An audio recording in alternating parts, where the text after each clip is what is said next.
All right, so we got that midterm coming up on Monday, okay? So what could be on this thing are couples, which are a pure moment. Remember, they have the same magnitude anywhere on the object, okay? So you don't need to include a moment arm when you include a couple on an object. The moment arm's already in there if you look at the units. Okay, distributed loads. Area of the loading diagram is the total force. Apply the force at the centroid, either the center of a rectangle or what I call the third point of a right triangle. I've got that stuff on the formula sheet if you need it. Resultants, sum of Fx, sum of Fy, sum of moments. Total force is the square root of sum of the squares of the x and y forces. The angle is the arctan of sum of Fx over sum of Fy. Remember to look at it and be sure you've got it pointing the proper direction. Your calculator will default to quadrants 1 and 4.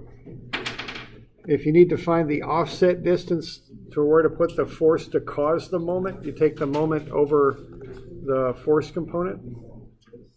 Now this is something from experience people sometimes don't do real well on because we had it a while back. Those are the problems that relate to this, okay? 231 and 2 and 241 and 2. So just have a look at those. Just be sure you can do a resultant. All right, free body diagrams. Remember to show the forces acting on the body, not the other way around. And the main things that we've got in 2D are rollers, smooth surfaces, pin joints, fixed cantilever supports. In 3D, we've got hinges and ball joints, okay? Now, the thing on this is, remember to show the forces acting on the object, not the other way around. And also, just get tunnel vision. If you see a pin joint, put 2 forces on there. If you see a smooth surface or a roller, draw a force perpendicular to the flat surface, okay? Don't overthink it, okay? That seems to be the problem people have with these. 2D equilibrium, sum of Fx, sum of Fy, and sum of moments are 0. Often it's good to have that first equation be sum of m equals 0 to eliminate 2 of the unknowns.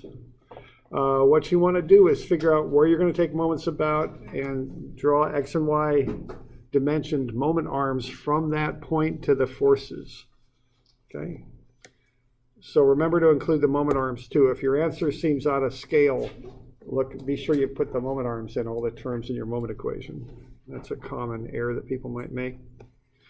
3D equilibrium, you can it's got 6 equations. Either do a 2D approach where you visualize and write up 2D equations, or you can take a vector approach. Okay.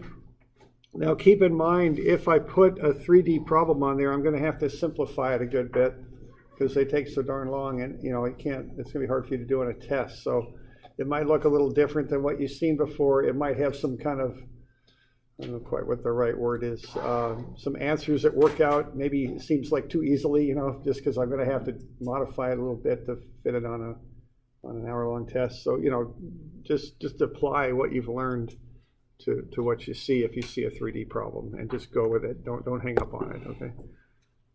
All right. Trusses, method of joints.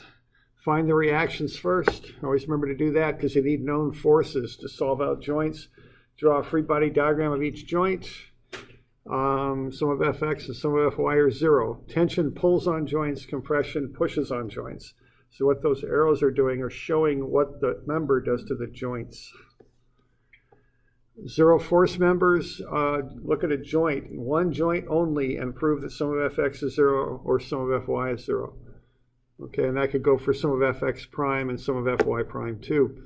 Don't focus on the member. Focus on a particular joint. If you can prove it's 0 at a joint, it's 0. All right.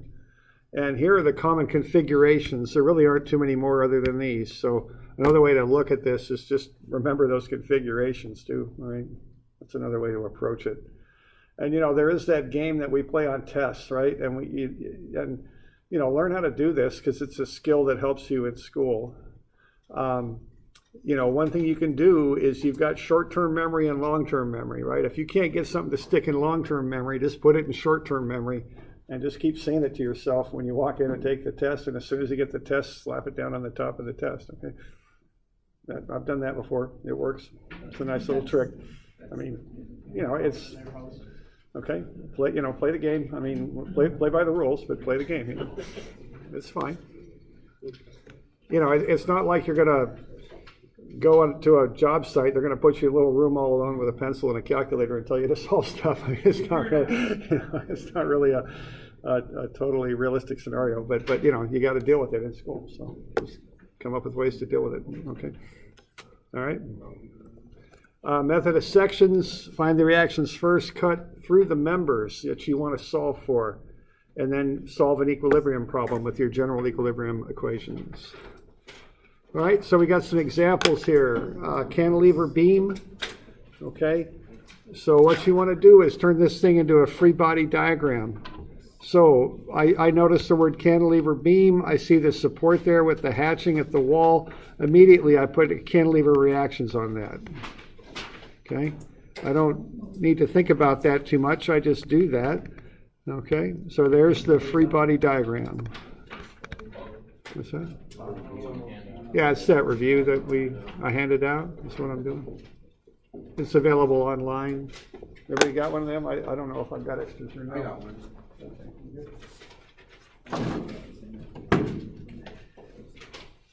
Okay. So I just go ahead and do that. Now, what you do next is you take, those are distributed loads there. So what I'm going to do is I'm going to take those loads and break them up into shapes that I can deal with. I can deal with right triangles, and I can deal with rectangles. So I'm going to do that. I'm going to take that loading diagram and break it up into a triangular load there and a rectangular load. Okay. And then what I'm going to do, I'm going to find the areas under the loading diagram. Okay.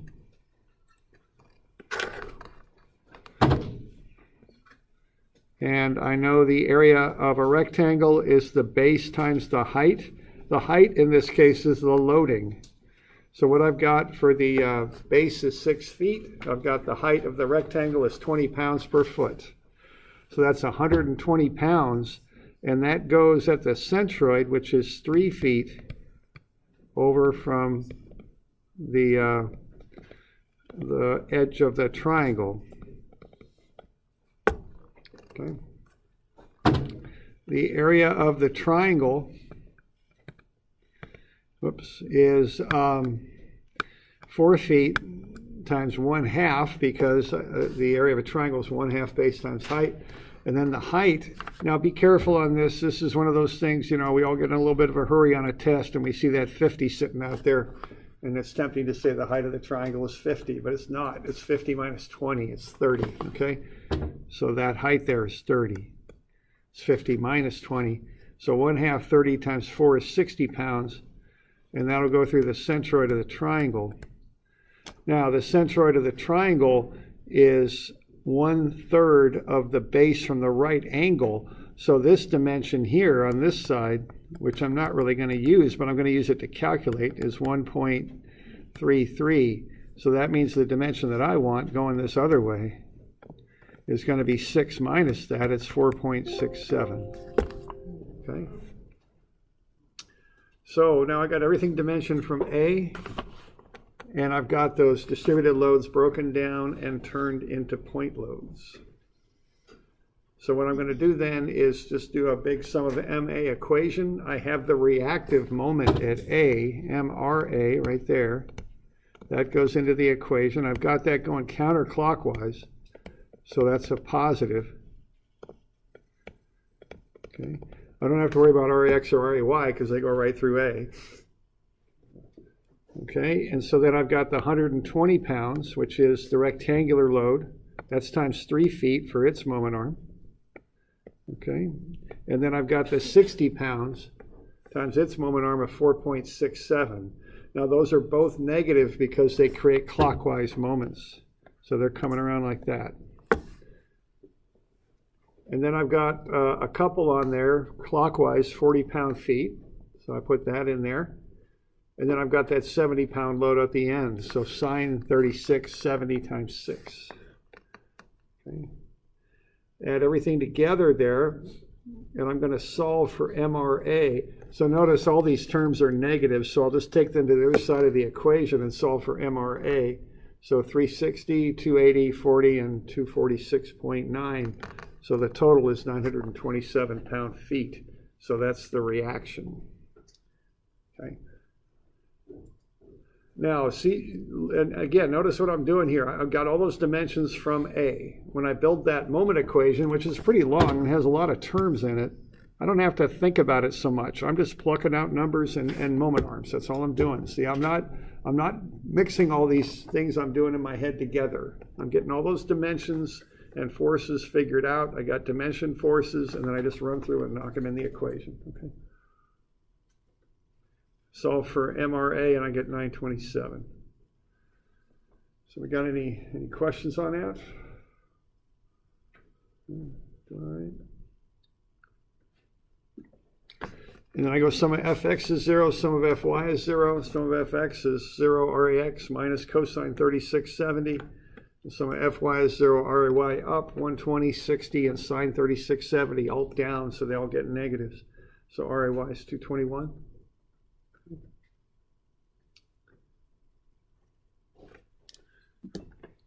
So that's the reaction there on a cantilever.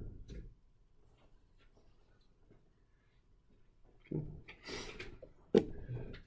So that's kind of an exercise in taking a lot of different forces and moments and things and combining them together and working with those distributed loads. Okay. All right. So got any questions on that? All right. Yeah, question? Are we going to look at number 4? Yeah, we'll go through them all if you like. Yeah,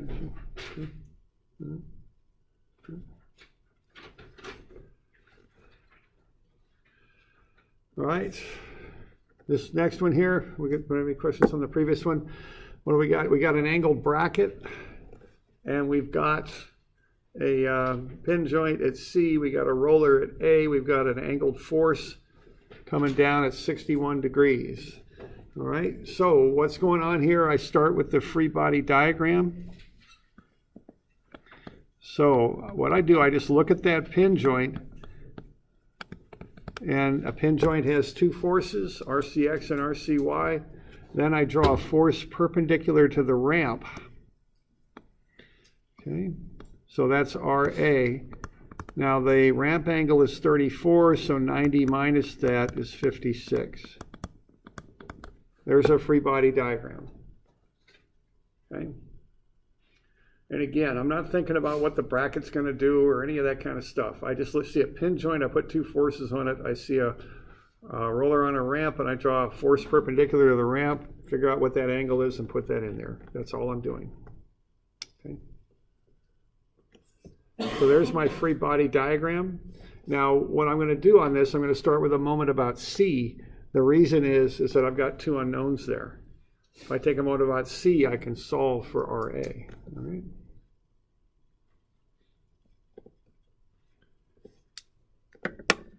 All right. Now, if I'm going to take a moment about C, what I want to do is get X and Y dimensions to every place a force is applied.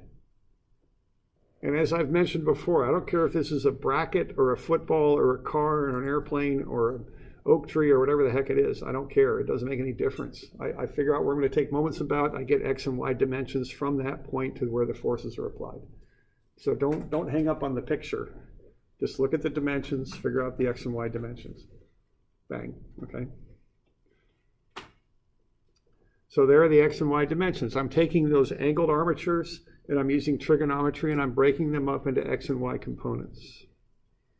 So I got 67 degrees from A to B. So I trig that out and get 5.86 and 13.81. And I got 27 degrees from B to C. So I use trig and get those X and Y components knocked out. I put them right on the sketch. So I can very easily now get those dimensions from C to A and from C to B, which is what I'm going to want to get the reactions. Okay.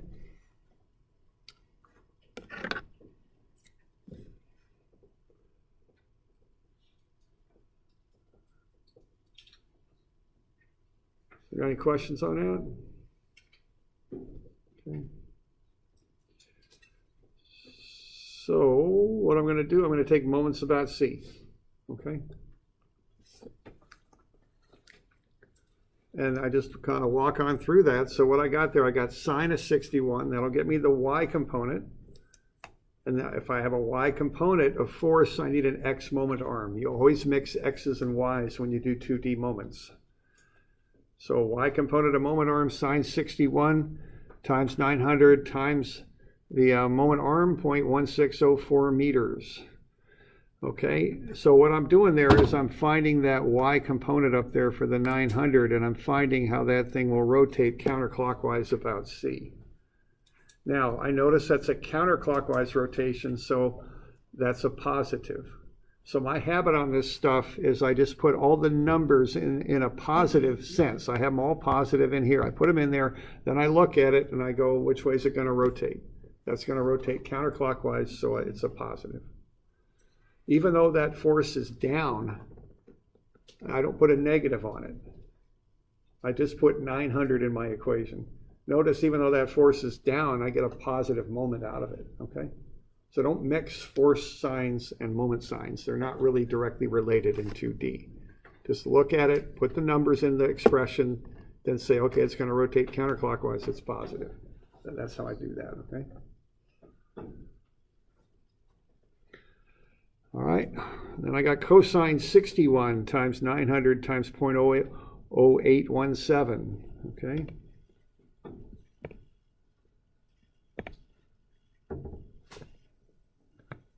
That's that one. That's going to come around counterclockwise, so that gets a positive also. X force, Y moment arm. Okay. Then I've got the reactions there at A. I do the same thing, okay? I want the Y force here, RAY. I want the X moment arm. So 5.86 plus 16.04 is 21.9. So that's 0.219 meters. That's going to come around clockwise, so that gets a negative. And then the cosine of 56 RA times 0.0564, which is the moment arm for that, okay? And that one is going to rotate, which way? It's going to come around that way, like so, counterclockwise. It gets a positive. Get all that straightened out, calculate all the different terms, solve for RA, it's 1,079.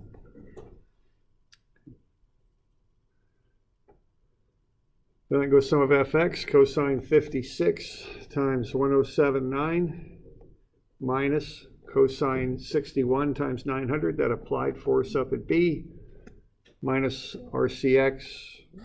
Yeah, it's going to the left, so that's minus. Solve for RCX. I get a positive answer. That means it does indeed act to the left.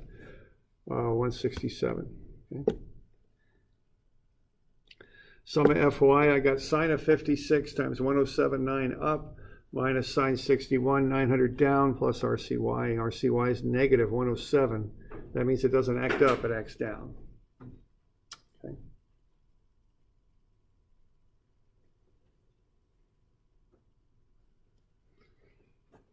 Questions on that? Okay. So there's kind of a technique to that, you know, a way you do it. Get your X and Y, start with your free body diagram, figure out where we're going to take moments about, dimension from that point to where all the forces are applied, combine X forces and Y moment arms and Y forces and X moment arms. And take a moment about that first point there that you identify, where two of the unknowns intersect. All right. Got any questions on that one? All right. Okay. All right, that looks like a truss. So there's an example of something you might get on a test, a smaller truss, okay? So find the reactions first. So I go ahead and do that. So I find the reactions and angles first. So I've got the 6,000, I'm taking a take moment about A. I got 6,000 times 6. That's coming clockwise, so that gets a negative. And then I got 4,000 times 3. That's coming clockwise, so it gets a negative. Then plus 2 RC. RC is 24,000. Sum of FY gets me RAY. That's 18,000 down. Sum of FX gets me RAX, 4,000 to the left. Okay.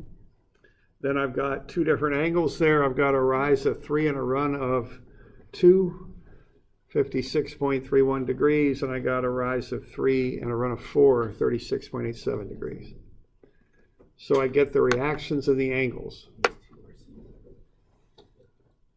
Okay.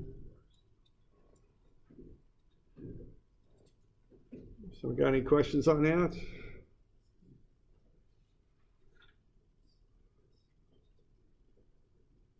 All right. So once I get those forces, those reactions identified, I can start to work my way through the truss. I'm going to find a joint that has 2 members and a known force. That way I can solve for the members. All I can solve for is 2 at a time. That's it. Okay. So I went up to D. I got 6,000 down. I got BD, I'm assuming left, and CD, I'm assuming upright. Okay. Now I only got one Y unknown, it's CD, so sum of FY is 0 minus 6,000 pounds for that applied load plus sine 36.87 times FCD. FCD comes out to be a positive 10,000. I assumed it was pushing upright. My positive answer confirms that, so it's compression, it's pushing. Okay. Sum of FX is 0. I got cosine 36.87 times the 10,000. That's going to the right, so that's a positive. Minus FBD.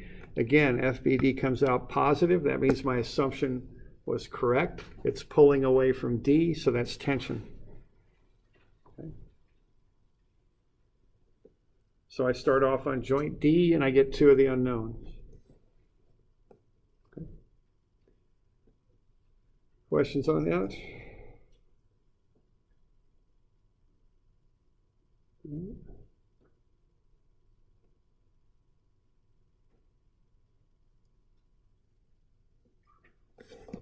Okay. Now once you got that, you create the sketch shown there. So you've got 8,000 on BD is pulling on both joints. That's like a rubber band. It's pulling, if you stretch it with your hands at B and D, it pulls both of your hands inward. From C to D, it's like a rubber block that you're pushing in on. It pushes both of your hands at C and D outwards. So I create that little force diagram. Now I'll go to another joint where I have a known force and only 2 unknowns. And I could go to joint B or C. It doesn't make any difference. I went to joint B. Sum of FX is 0, 4,000 to the right. Remember to pick up these applied forces. Plus 8,000 because it's pulling. And then as I have it drawn there, plus cosine 56.31 FAB. Solve for FAB, I get a negative 21,633. Negative means I guessed wrong. It's not pushing upright, it's pulling down left.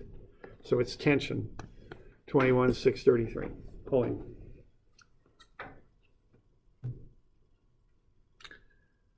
And then I got sum of FY is 0. Okay, I just found that AB is pulling down left, so that'll be a negative in the Y. Sine of 56.31. Then as I have it drawn, minus FBC. But again, I guessed wrong. FBC is negative 18,000. So that means it's not pulling as I'm showing, it's pushing. So these are actually doing that, see? So BC is compression, 18,000. Okay.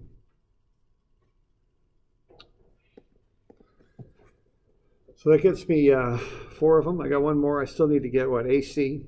And I can do that in various different places. It really doesn't matter where, okay?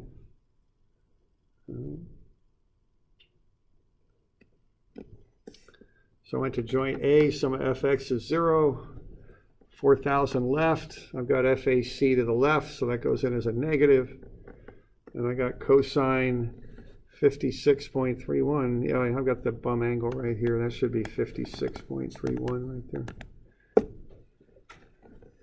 Times 21, 633, solve for FAC, I get the positive answer, it's 8,000. I can run other equations just to check. They should zero out. Keep in mind there might be a little bit of rounding error in there, so don't worry if there is. Okay. All right.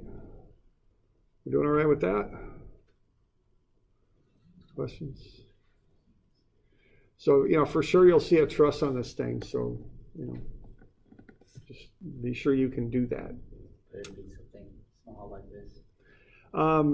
If I put a truss on there, it'll either be a small one like what you see, or I'll give you a bigger truss and I'll say find these particular members. So now that's something I'll point out is I've had instances, you know, where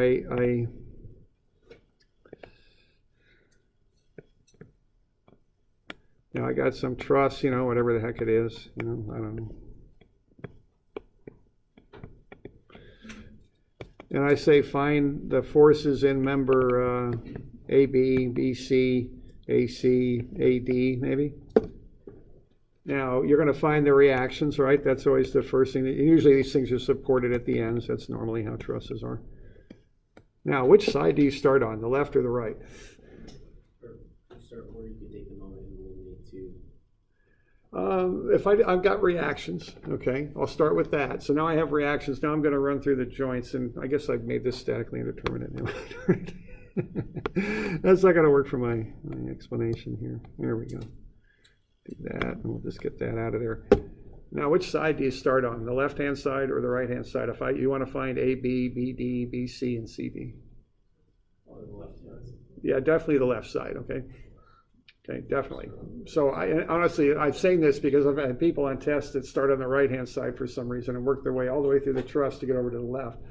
And I've never quite understood why someone would do that. It could just be, you know, they're in a test and they're kind of racing and they're so used to starting on the right-hand side they did it. I don't know, but it's come up a few times. So I just want to point that out. Start on the side where you can get it done the quickest, okay?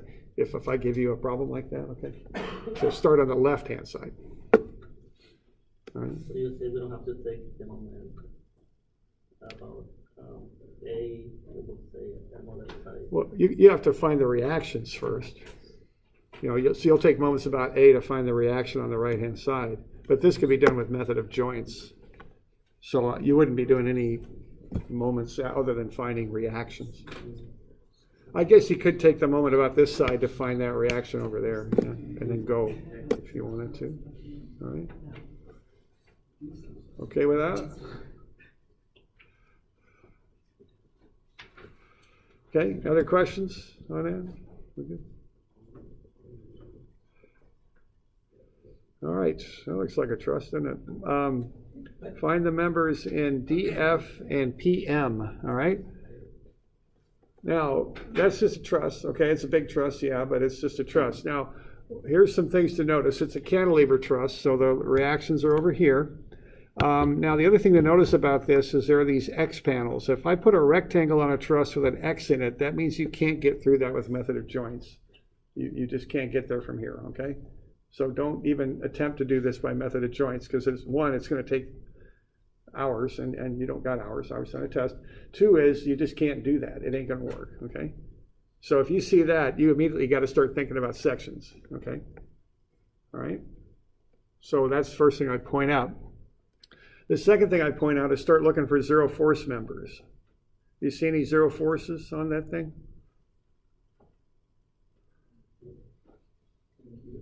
I think so. That's a zero, right? We got an unloaded T there, a Q. That's zero. Get that out of there, okay? All right. So that's a couple things I'll point out right off the bat with this thing, okay? All right, now what you're going to do is you're going to find the reactions. Okay, so you're going to take moments about A, set that equal to 0, find RB, sum of Fx and sum of Fy, and get those reactions is what you're going to do. So you want the angles and reactions, and we're going to use method of sections on this. All right. So now we have those reactions. All right, now what we got to find here is DF and PM. All right, now here, and I'm still trying to figure out how to teach this as effectively as I can, and I think the best I can tell you on this stuff is compartmentalize your thinking, okay? That's the best I got. Okay, if you're going to find DF, you got to cut through DF. And I don't think you want to go cutting off through those X panels because that's going to just be a mess. So you're going to cut straight down through DF, right? I mean, there's not really too many options on how to approach that. So you have to, if you want to find DF, you've got to cut through it. Cut through it, throw away usually the bigger side. So I'd probably throw away the right-hand side on this. Although you don't have to, but you throw away one side or the other. After you've got the reactions, you just work with one side. So I cut through DF. When I cut through DF, I got to keep on going, so I cut through EF and EG. Now, really, I could cut any way I want if I want to solve something out. However, you can't cut through a joint. Remember that. You got to cut through a member, not a joint. So now I've got that diagram on the left. Now, once you've made that cut and you've thrown away one side, just make a statics problem out of it. Whatever you don't cut becomes a solid thing in your mind. What you do cut through becomes an external force. So that's a solid rectangle as far as I'm thinking now. It's just like a plate. You know the reactions, so you can draw up a free body diagram like that. Okay? Don't worry about what's inside, anything you didn't cut. Don't worry about the fact there's members in there. It doesn't make any difference. It's just like a solid plate. Now, the reason I'm saying compartmentalize your thinking is I think if I gave you a homework problem that was just equilibrium, had nothing to do with trusses, and I gave you a square plate with those forces on it and said DF, you'd probably know what to do, right? You see that the other two unknowns act through point E. Take a moment about E, right? You can solve for DF. So once you get that sketch drawn, just treat it like an equilibrium problem because that's what it is. Okay? And you just go sum of moments about E, and you just got to go ahead and write that up. So you got the 675 times 4, and that's a negative, so it looks like I forgot to put a negative on that. So let's get that in there. That's going clockwise, so that's minus. My goodness, what's going on here? DF. Those are all clockwise, right? Did I bust that? I think I did. Huh. I'll get a point off on this one. Look at that. I mean, that's a bust, right? No, I think the 675 is positive because no, it's clockwise. It's pointing to the left, so it's going to be counterclockwise. Well, I'm up, but I'm doing moments about E, so I'm using this one. You have that arrow pointing in the wrong direction. Thank you. Yeah, there we go. No, or do I do? Oh, yeah, I do. That's it. Okay, thank you. I knew there was something wrong with what I was doing. So the equation's okay. The sketch is wrong. Thanks. There we go. I drew the arrows on the free body diagram incorrectly. Thanks. So that they should match these ones. Okay. All right. So 675 times 4 minus 180 times 2 minus 4 FDF. Okay. And so I'm going to get 4 FDF is 2700 minus 360. 4 FDF is 2340. So FDF is 585. Positive answer means it does indeed pull. It's in tension. Okay. And you can even confirm that when you look at this. If you pull down on this thing, it's going to bow down like that is what it's going to do. And so that top's going to get stretched. That is in tension. Okay. All right. Yeah. Tops will be in tension, be in stretch. Bottom will be in compression, right? Yeah. Okay. So we good on that one?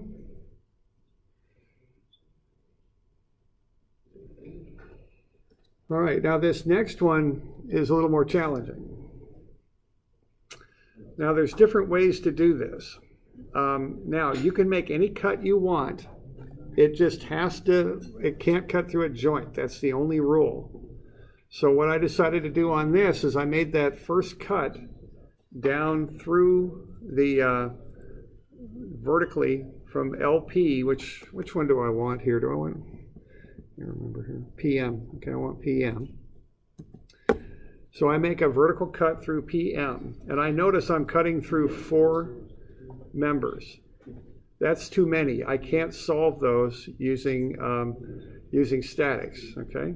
Because that's 1 too many. When I make cut number 2, as I call it there, which is what I'm going to start with, I've got 1 unknown too many. So to rectify that, what I'm going to do is I'm going to go ahead and make cut number 1, and I'm going to get this free body diagram.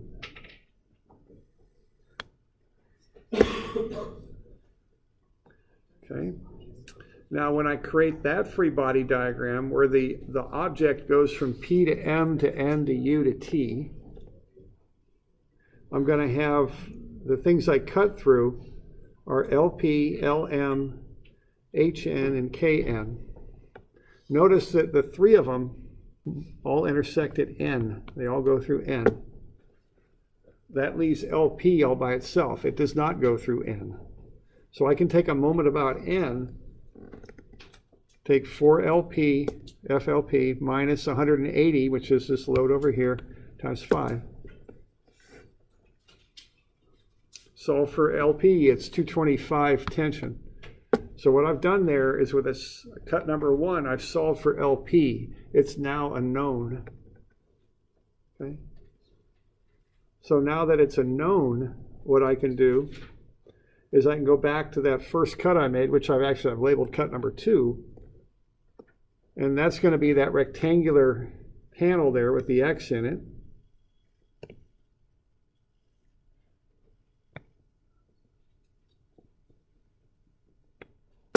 That one.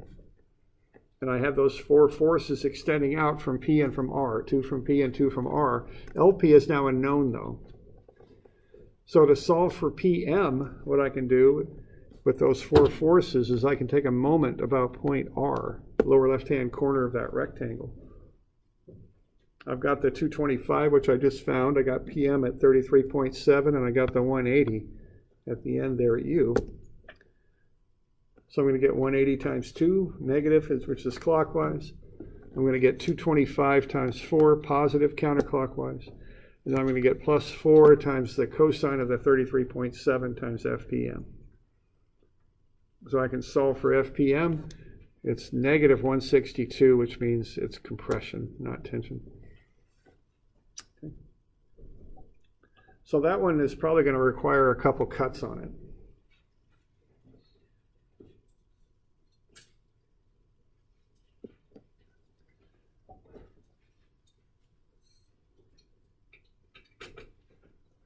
So we got any questions on that? So on the test, we're gonna have like this one, cut it like 2 times? Yeah, I don't know. I mean, I don't know what I'll put on the test. I'm not done with it yet. I can tell you that this is worth, I don't know, 6 or 8 points or something. Don't hang up on this stuff. Don't, if I put something like this on a test, I mean, this is challenging. I know that. I mean, I'm well aware of that. So if I put this on the test, I'm not going to make it 20 points or something. I'll make it 6 or 8 or something like that, and make it a challenging part of the test. Okay. Yeah. So when you do 2 cuts, you basically ignore 1 cut while you work. Yes. Right. Yeah. So, and the sequence of thinking on that is I started with what I'm calling cut number 2. That cut through the one I want to find, which is PM. But what I noticed is I got 4 unknowns there, and I can't handle that. I don't have a statics equation that I can solve that with. So I need something else. I got to find one of those 4 members with another cut, is how it looks to me. So then I came up with cut number 1 to find one of those 4 independently. That knocks the unknowns on my first cut down to 3, and I can solve that with static. That's the thinking on that.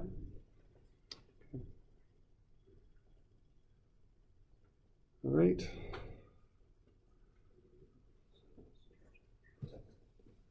Other questions? Yeah. I'm not sure. I'm kind of working on that. I don't.